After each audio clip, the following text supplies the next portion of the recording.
are coming from. So to start off,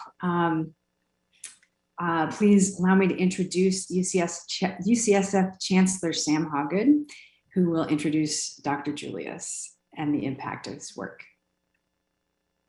Thank you so much, Robin, and good morning, everyone. Thank you all for joining us. This is an incredibly exciting day for David Julius, for the many people who have worked with him over the years, and for UCSF overall.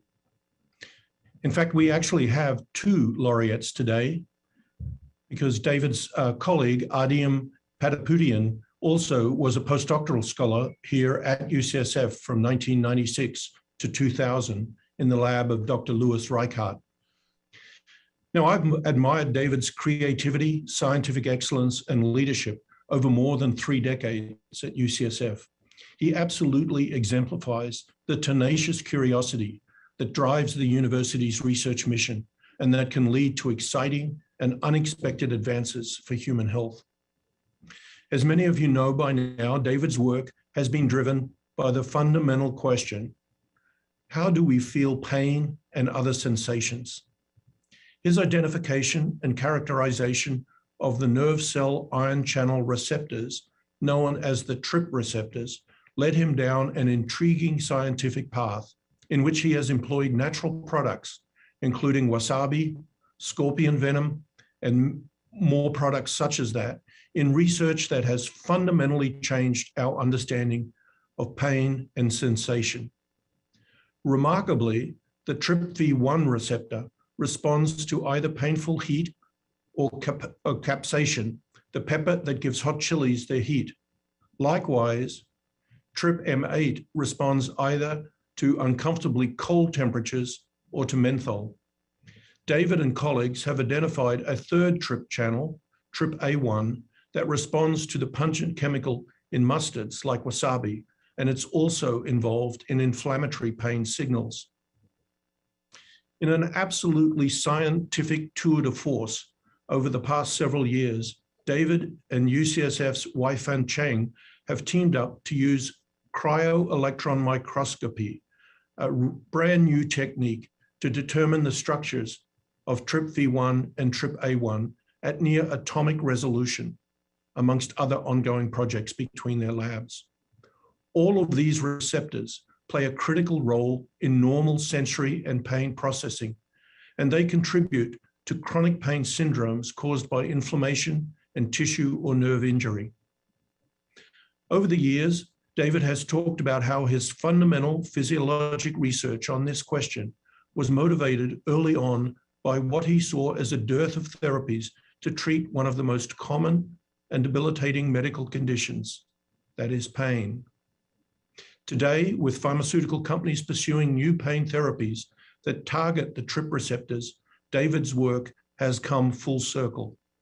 Now it's my enormous pleasure to invite David to say a few words. Please accept our deepest congratulations, and let's begin by asking you, how does it feel to be woken up at 2 a.m. in the morning to learn that you've won a Nobel Prize? Well, thank you so much, Sam, for that introduction. And first, I should say this is a great honor. And most importantly, it's really a great honor for all the trainees who've worked with me and my colleagues. And I'm so proud to be here at UCSF and to have this recognition go to the University of California and particularly to our campus. Yeah, it's quite a thing to be woken up at 2 a.m. It's often difficult for the Nobel Committee to find you, and so they got me through some circuitous route. So I was sort of woken up not by the committee, but by a relative who said they were trying to get a hold of me. Anyhow, so that was interesting. And then, you know, things evolved from there. I knew within about 15 minutes, life was going to get pretty busy. So it's been a busy morning.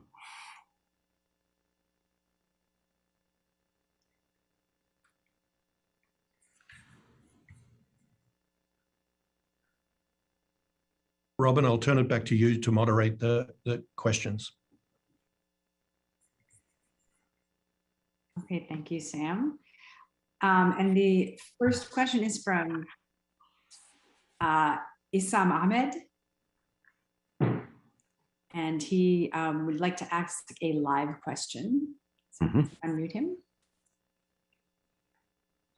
And just a reminder, if you can, to adjust your name on the screen. You can do that, I think, using your video function, so that we know the outlet it's with. Thanks. Hi, can you hear me? Yes. Good morning, Isa. Good morning, Dr. Julius, and congratulations. Thank you. Thanks for doing this. I'm with AFP, Agence France Presse. I was wondering if you could please go back to the story of how you came to want to study capsicum. It came to you at a supermarket, I believe I read, and if you could tell us a little bit more about that, and how often do these sort of scientific investigation arise from your sort of daily life observations? Is that why you pursued wasabi and menthol, for example? Well, in part, I've when I decided I wanted to go into the area of neuroscience after my graduate work, I really got fascinated with the idea of how people interact with natural products in their environment. How do they learn to use plants for medicinal purposes, for ritualistic purposes, and how do they come to identify these plants, and then how do scientists use these plants in their products to really uncover basic biological mechanisms. So I was sort of already interested in that area. And then I got more and more interested in understanding pain mechanisms. And really the confluence of those two things is to look to plants that have chemical irritants that activate our pain pathway. That's presumably a protective mechanism for the plant. So those things came together. But yes, it's true that especially when you study sensory systems, which tells you all about the world that you live in, you're very aware of, you take lessons from life around you. And it is true that walking through the supermarket aisle one day, seeing all these hot chili pepper sauces, etc., I was thinking, we really have to get this project done. And my wife said, well, then you should get on it. As we were looking at these things, I was looking at all these spices. But you're right that, sensory systems, what we see and how we hear and how we sense temperature and pressure, these really tell us about how we interact with the world. So when we see things in the world around us, it begs these questions naturally, just out of curiosity. So we have a similar question from Tina Say, who is with Science News Magazine. And Tina, I wanted to know if that answered your question, or do you have a follow-up question for that? Well, yes, I was just kind of wondering too about what inspired you to use menthol, and did you know at the point when you were looking at these irritants that might cause pain that they would also be involved in heat and cold sensing? Yeah, that's a great question. So when we went to look for the molecular mechanism of the receptor for capsaicin, we started that because we were building on earlier work from physiologists in Hungary who showed that capsaicin was an activator of neurons that are involved in pain sensation. What wasn't known was how this worked. But we did not know that would be the same mechanism that nerve fibers use to sense heat. And we only learned that after we identified the receptor for capsaicin. But after that, once we decided to look at menthol as a cooling agent, taking a lesson from capsaicin and heat and that relationship, we had a pretty good sense that if we found the receptor for menthol, that would tell us something about cold sensation. And again, that was building on work from physiologists in Sweden, Hensel and Zodeman, decades ago, who showed physiologically that there was some relationship between how menthol worked and how cold worked. So that particular aspect of it was not a surprise, but again, nobody really understood the molecular basis behind that.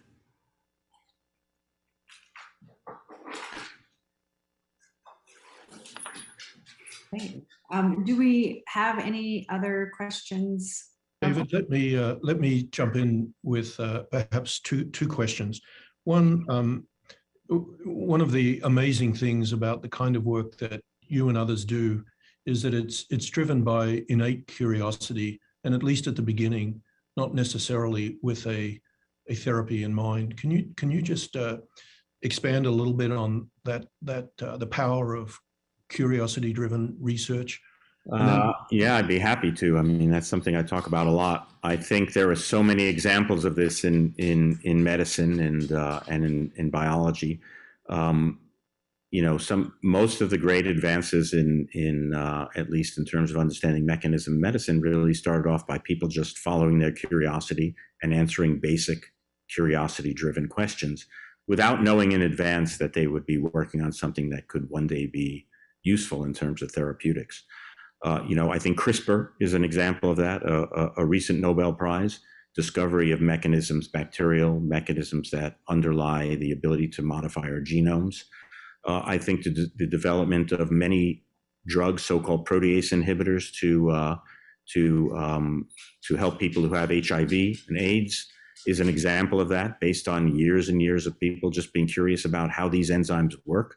That's really the underpinnings of all these therapeutics. So yes, and I think it was true for my graduate work, where I use yeast genetics to understand how hormones are made, and that some of that work ended up being useful for producing things like insulin in biofermenters. So you're absolutely right. I think that the most impactful discoveries in biomedical research often come from curiosity-driven research. Not all. Some are really directed at the get-go to important clinical goals, but many discoveries that sort of create a platform on which therapeutics are built really start from just curiosity-based research. And I'm so thankful that in this country we have institutions, public institutions like the National Institutes of Health and the UC system, that provide funding to me and other people like me who are just asking basic questions without knowing whether they will be quote unquote useful or translational at some point. Thank you. We have another question from Rajendra Pangini, and I apologize if I'm butchering that name. And the question is, how do you reflect your early career research life when you were a PhD and postdoctoral fellow? What key suggestions would you give to current early career scientists aspiring to spend their life in research? Oh yeah, well, that's a very good question. You know, I think going through graduate school and postdoc, you know, it teaches you how to think about science, teaches you, of course, you know, about certain techniques and how to carry out experiments. And you learn a lot. I was very fortunate to all through my career to have some amazing mentors who were really passionate about science and curious. I think the thing is that, you know, you have to be patient with yourself in research. There's always, there are some very exciting peaks separated by long valleys where you're trying to figure out how to deal with problems. And a lot of what we do is not success, it's failure. And I think there's two things that have to keep you going. One is just a persistence, and with the idea that, you know, if you keep working, you'll run into something and discover something interesting if you're asking interesting questions. And the other is that, you know, you have to get enjoyment out of what you do every day, even if it's doing an experiment at the bench that you think was really a beautiful experiment, although it didn't necessarily answer the question you set out. You know, you have to sort of take some enjoyment every day and sort of, I like doing experimental science because you get to work at the bench with your hands while you're also thinking. And that gives you an opportunity to really sort of enjoy what you're doing day to day, almost like a hobby. But in the long run, I think you have to really be interested in what you're doing and be driven by curiosity. And, you know, we don't go into this, at least most of us don't go into this thinking we're going to win prizes. We just want to do this for the thrill of discovering something. There is a time when you make a discovery where you're the only person on the planet, or at least you think you're the only person on the planet, who knows the answer to a particular question. And that's a really thrilling moment. And I think that's what most of us live for. That does sound like a thrilling moment to have the only answer to the question. We have another question from Laurel Oldock, and her in the Q&A, and her question is, could you please speak to how heat and capsaicin, quite different stimuli, open the ion channel? What questions do the cryo-EM structures answer about this? Oh, that's a very important question. So we understand more about how capsaicin, how a chemical agent activates this channel right now than how heat activates it. It's easier technically to understand how binding a chemical to a protein changes its shape in this case as an ion channel, to open it up to allow ions to flow through it. And we have a pretty good sense of how that's done in some really wonderful work we've done with my colleague Yifan Cheng and members of our labs. There is some recent studies, not from my lab, but from other groups now who are trying to, and we're trying to do the same thing, trying to really look at structural changes that occur in these proteins with heat. But heat is a much more difficult stimulus to work with because it probably affects the protein in many different ways. And so we're working on that. But that's sort of the $64,000 question, as they say, in this field from a biophysical and structural point of view, how temperature can change the structure of one of these proteins to allow it to be activated, and how this relates to the ability of capsaicin or various inflammatory agents to do the same. So that's a great question, and I just say it's a work in progress. All right, going back to the live questions, we have a question from Megan Multaney. Yeah, hi, I'm with Stat News. Thanks for taking our questions. I just wanted to know, given that some of the other mechanisms for sensing the environment have already been recognized by the Nobel Committee back in the 60s and in the 2000s, for sight and smell and sound. What particular challenges did, sensing kind of heat and temperature and pressure present from a scientific standpoint that kind of, made it one of the last mechanisms in terms of our sensing environment to be? Yeah, you're absolutely right. This has sort of been the last main sensory system to fall to molecular analysis. I think in part it's that we didn't really know what types of molecules to expect that we would find. There are differences, of course, in the visual system. You can do a lot of biochemistry because all of the mechanism is, at least for sensing light for photons, is located in one organ, the eyeball. So that's easier to study just from a technical perspective. And for things like smell, we've had some idea from pharmacology over the years what types of molecules might be involved. And so genetic methods to identify those by my former colleagues, Linda Buck and Richard Axel, there were more clues as to how to proceed. For things like temperature and pressure sensors, we really didn't have examples of the types of molecules that we could look for.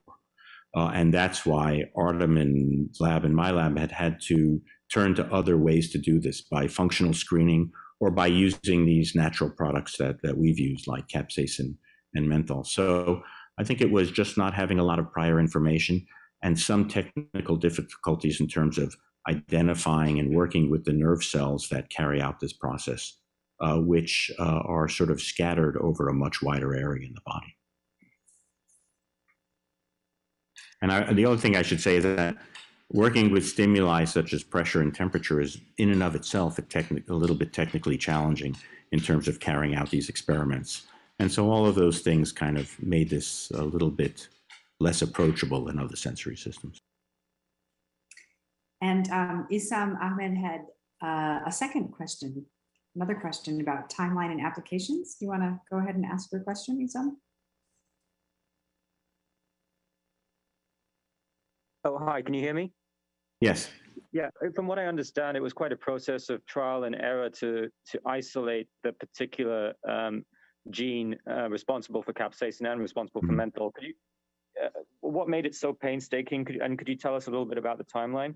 And going back full circle, where do we stand now in terms of application in medicine? Thank you. In terms of the painstaking aspect of it, I'd say that the most time was spent trying to figure out exactly what approach we would use to do this. Once we determined what approach was most likely to give us success, the screening for the gene was actually quite quick. And this was done by a wonderful former fellow in my lab named Michael Caterina, who's now on the faculty, has been on the faculty for years at Johns Hopkins School of Medicine. So once Mike and I settled on the right strategy, the screening actually only took a few weeks. So it sounds laborious the way it's described, but in actuality, due to some genetic trickery of molecular genetics, we were able to zero in on the gene encoding this receptor without too much flailing around, I should say. And then but as is true for all of this kind of research, everything seems to go fast at the end when you have the right strategy down, but there were at least a couple, 2 or 3 years of playing with other strategies that were failure at first. So it was sort of a little bit of a protracted time and then very quick to success. In terms of your second question, I think was about timeline to therapeutics. Is that correct? He's muted again, but I believe that's correct. Yes, Okay. yes. You know, these receptors, many of them have now been identified and around for several years. In the case of the capsaicin receptor, over 20, and they have been subjected to a number of pharmaceutical firms for drug screening. And there have been some candidates that have come up. Some have tested out actually fairly well in some clinical trials for things like inflammatory pain. But in the case of the capsaicin receptor, there are actually some what I would call on-target side effects. And this sort of brings up one of the challenges of dealing in the pain field. And that is that aside from trying to achieve selectivity, that is hitting a target that's specific to the pain area so that you don't have side effects, you also have to walk this line of, you also have to walk this line of wanting to inhibit pain that's chronic, so-called maladaptive, but not eliminate pain sensation that's protective or acute. So as we know, we need to be able to experience pain because that really keeps us healthy, because it prevents us from injuring ourselves or recognizing when we have or are about to injure ourselves. And we don't want to diminish that protective function. At the same time, we want to tap down these signaling pathways when they become hyperactivated in settings such as nerve injury or inflammation. And I think that's been some of the problem with early drugs, is that they turn off the receptor and they diminish people's ability to sense heat. So one worries about somebody burning themselves by drinking hot coffee because the drug is blocking their ability to sense noxious heat. There are people are now looking for drugs that have more subtle effects on the receptor and diminish their ability to be sensitized in the setting of inflammation, but not to block their baseline function as heat sensors.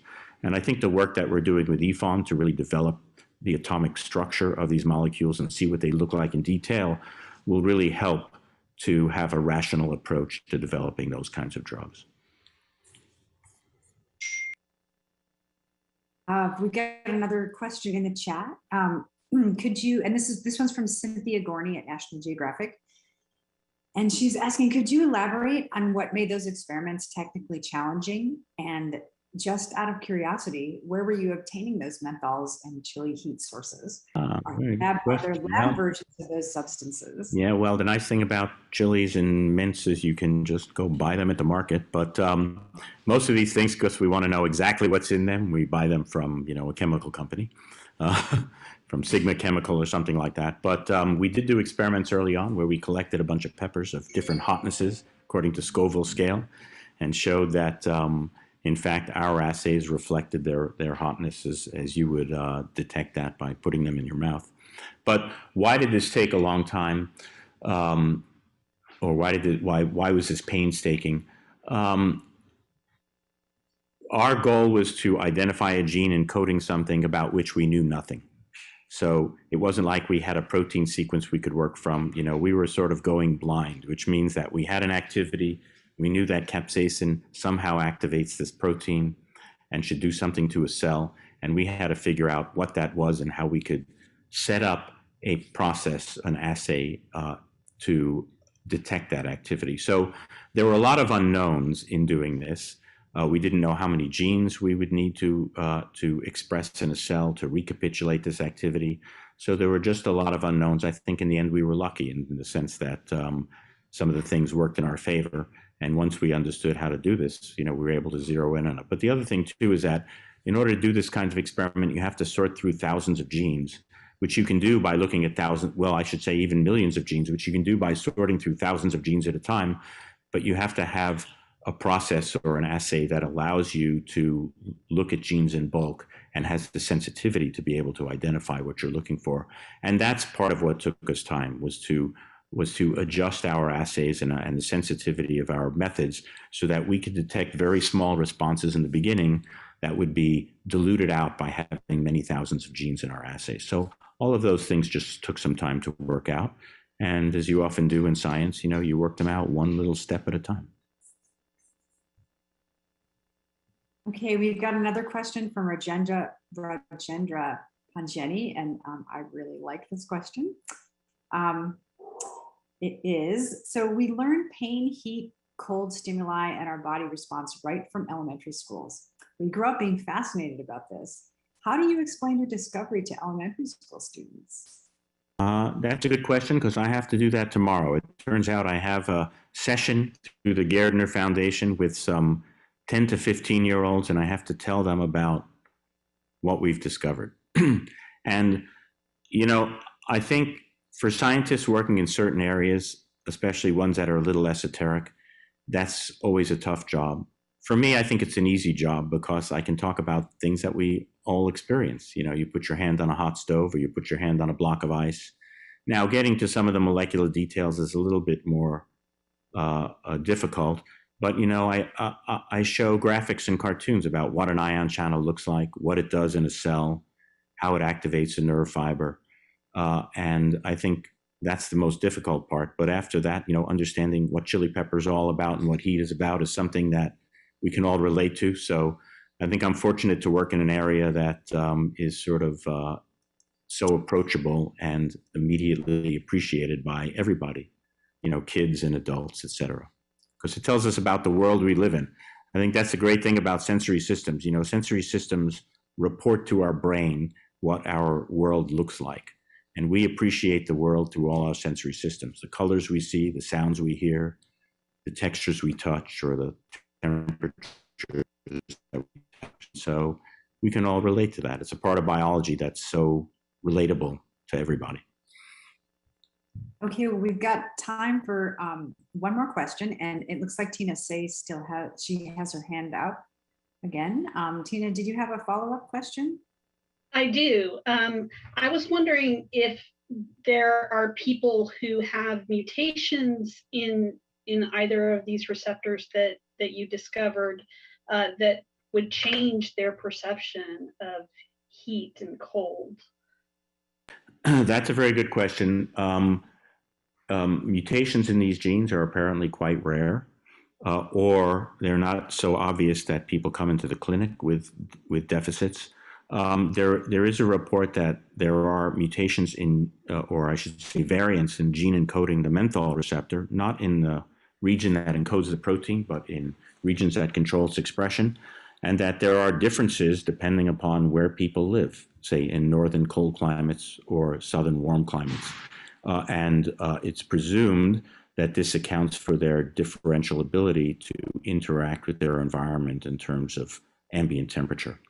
There are some recent identification, I believe, of people who have mutations in the capsaicin receptor, and I'll be interested to see what they look like when they're examined by neurologists.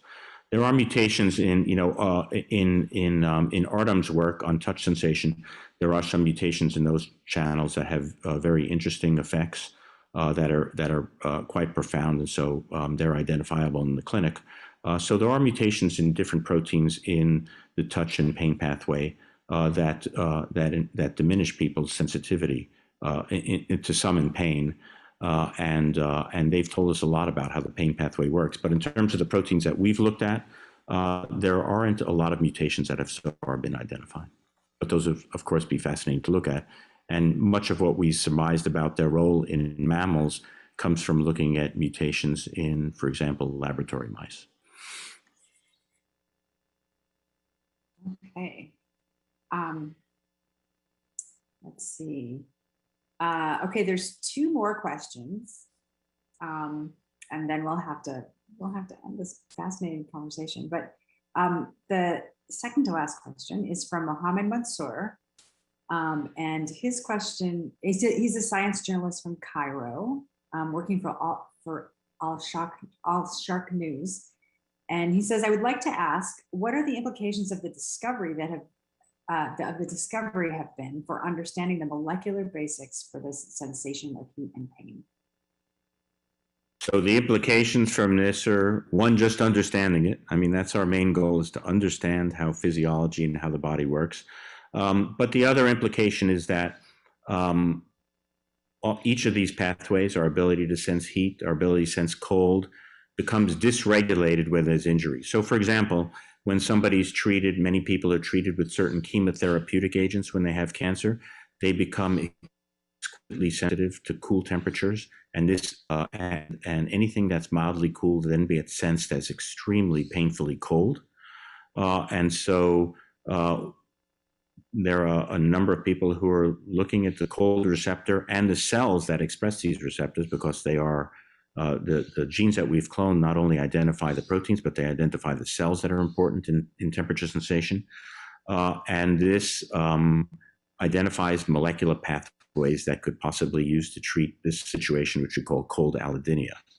And the same thing's true in the area of the capsaicin receptor and heat, where dysregulation of that pathway leads to hypersensitivity to temperature in conditions where there's inflammation, such as when you get a sunburn or when you have arthritic pain.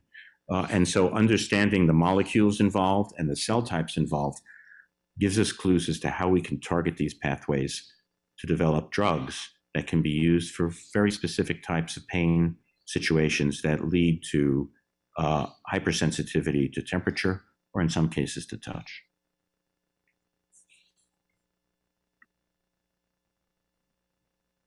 There was one last question from Laura Aldock, and that was, what is the most beautiful experiment you've ever done? It seems like a great ending question for this. The most beautiful experiment. I always say the most beautiful experiments I've ever done are the ones I did when I was a graduate student, because I did them with my own hands. But and here I have to say that I have not done these experiments that we're talking about in relation to this prize. It's been done by some unbelievable people who I've worked with, students and fellows. I can't single out any particular one because I don't want to favor anyone. But of course, cloning of these genes of the capsaicin receptor by Mike Caterina and of the cold receptor by David McKemie and Werner Neuhauser when they were in my lab are really sort of foundational experiments and thrilling moments. Other thrilling moments, however, are, for example, work we've done with with Yifan Cheng and Erhu Cao in my lab, who was a postdoc, and Maofu Liao in Yifan's lab, when we saw the first atomic structures, as Sam alluded to, by this method called electron cryomicroscopy. That was really a beautiful moment to see the molecule that you've been thinking about and working on for some 20 years and actually seeing it in the flesh, as they say. And that was also a thrilling moment for this technique of cryo-EM, which really represented sort of a landmark moment in that field, being able to take resolution of proteins to the atomic scale. So I would say those three things are thrilling, but so many people in my lab have done beautiful experiments that, I'm so proud about and that have helped to push the field forward. So it's hard to pick a favorite, but those three stand as, I think, examples that come to mind. Okay, well, thanks so much for your time. Thank you. Morning, David. And we're gonna wrap things up and give you a little bit of a break. We've had a long morning so far. A long morning so far. Yeah.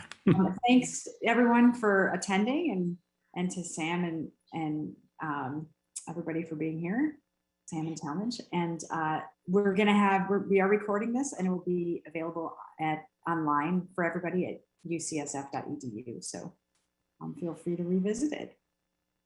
Thank you, everyone. I look forward to seeing my colleagues on campus today. And congratulations, David. Thank you so much. Bye-bye. All right. Thank you, Robin. All.